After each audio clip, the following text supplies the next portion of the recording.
The Squid and the Whale and the Meyerowitz stories, New and Selected, are films written and directed by Noah Baumbach that I found to be incredibly similar. So similar in fact that they're almost the same film. They're both character-driven comedy dramas, with much of the setting in Brooklyn, New York. I'm walking here! I'm walking here! The perfect home for dysfunctional family relationships and angry men who can't find parking. Shit! Was that a spot? No fucking spaces. The films are about two brothers and their troublesome relationships with their father and estranged relationships with each other. The main difference is that in The Squid and the Whale, the brothers are teenagers living through the events of their parents' breakup, while in Meyerowitz, they are in their 50s having already gone through their parents' breakups and now living in the shadow of their father and reflecting on the past. While the direction of the stories is very similar, which we'll get into, it is the characters that offer the most striking similarities. Let's begin with the bearded father character, Bernard and Harold. They are egotistical, pretentious, and judgmental of others. He's a Philistine.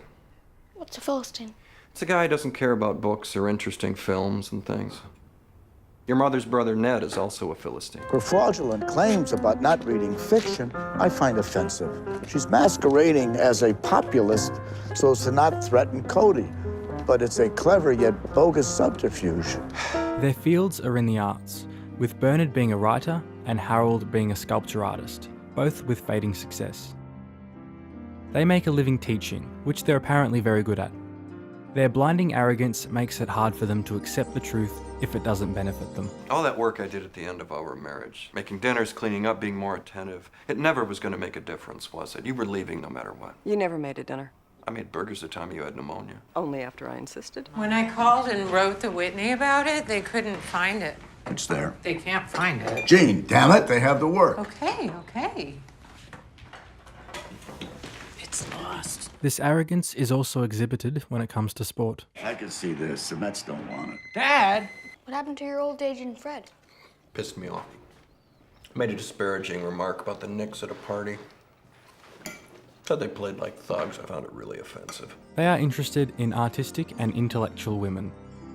Their demeanour seems to lead to marital issues, with Harold and Bernard being twice divorced, and Bernard additionally separating with his wife at the film's beginning. The fathers seem to have no trouble readjusting to seeing other women quickly, who are much younger than him, close to the age of his children.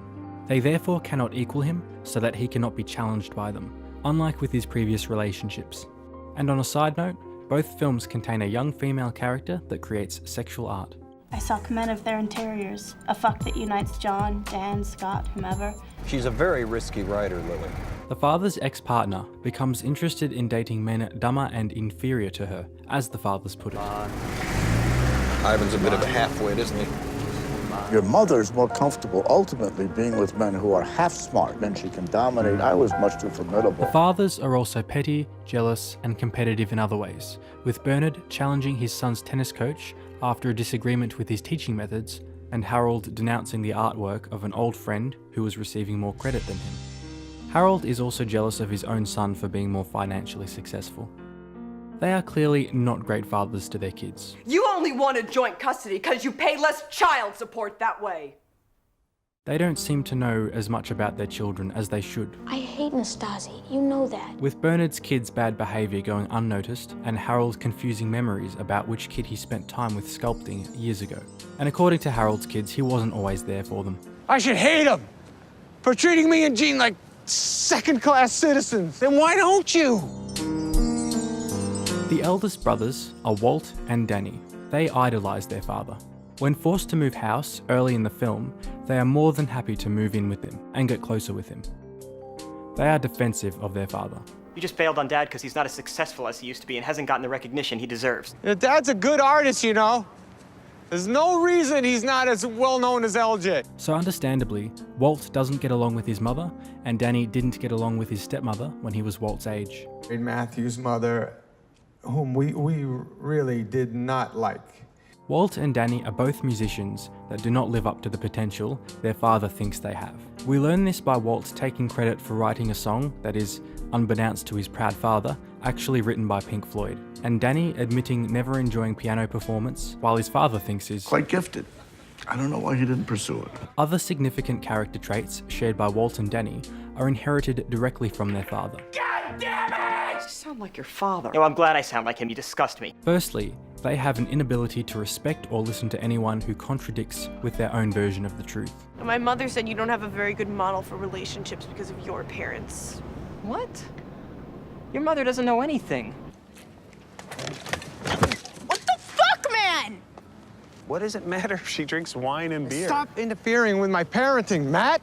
She's 18. What parenting do you need to do here? She's just a person now. This is something I do, and I'm quite good at it, okay? Additionally, notice how Danny mirrors his father's behavior. A big change, but things have settled and we're doing really well. Maureen is talking to a friend who works at the Times about getting someone to come up. Well, their money is with the firm, but their money is in investments. I understand. My buddy Ptolemy, who lives across the street. And I tumbled forward. Shit. Did you see a doctor? I'm fine. Had some headaches, it's fine. Have you gone to a doctor? It's not necessary. Dad, your limp is worse. Please see someone about it. I have an appointment with an acupuncturist on Tuesday. Someone real, please. Dad, your limp is worse. It's my back. Should get you checked out. Yeah, Dad. I don't have time to see a doctor now. Walt and Danny also mirror their father's problematic love lives, with Danny having separated from his wife and Walt separating from his supportive girlfriend because It's good to play the field at your age. he then fails when he tries to play the field. Do you? Oh, fuck! Sorry. They see themselves as cultured, but perhaps not as much as they think.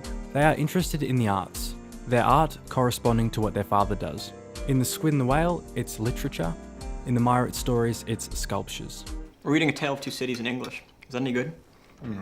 It's minor Dickens. You'd like Kafka. One of my predecessors, particularly the Metamorphosis. Metamorphosis. The Metamorphosis is a masterpiece. Have you read The Side of Paradise? No, but it's Minor Fitzgerald. Always love this one. No, not that one. It's a minor work of mine. Now let's look at the younger brothers, Frank and Matthew, who is Danny's half-brother. They are pretty much opposites of their older brother, being more grounded in reality and their pursuits far from the arts. With Frank, it's sports, and with Matthew, it's business. They don't like their father, and can see through his pretentious facade. Suck my dick ass, man. It doesn't matter how much money I make. You make me feel like a big piece of shit because you don't care about it. It is revealed that they become negatively emotionally affected by him, and that when given the opportunity at a young age, they avoid living with or communicating with him. Let's go to Mom's. You don't do that on my night.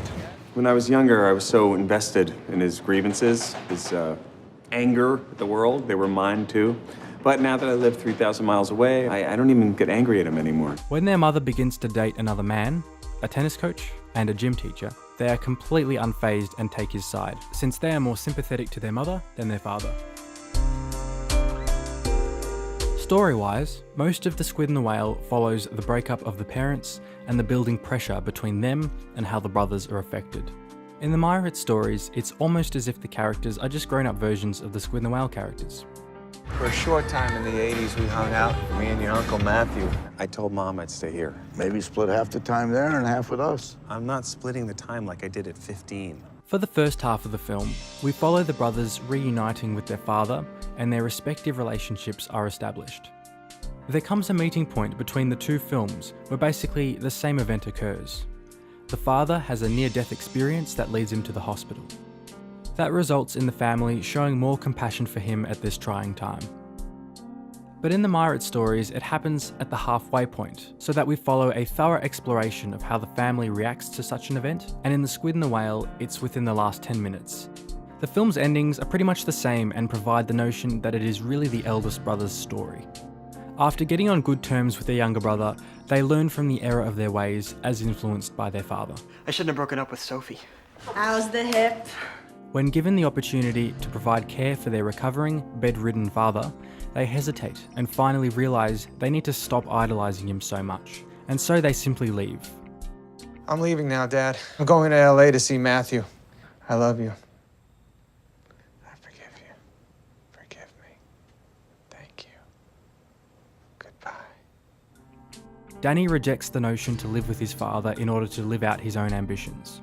A character arc. And Walt goes to the Squid and the Whale exhibit at the museum, with the fighting animals being symbolic of his parents, so he is now looking at the big picture. being objective rather than blindly siding with the Squid Man. This also symbolises how he has overcome his fears. You can actually pinpoint the exact moment he comes of age. And coming back to the Meyerowitz stories, the last few shots also feature a young character witnessing a representation of their family's legacy within a museum. Only here, it's a literal representation, Harold's art in storage. But what about Frank and Matthew? In the Meyerowitz stories, Matthew gets an arc as well. The opposite, in fact. He learns that perhaps he should learn to be there more for his father. And with Frank, we get this moment. Ivan and I could take you to the country on Saturday to see some real turtles.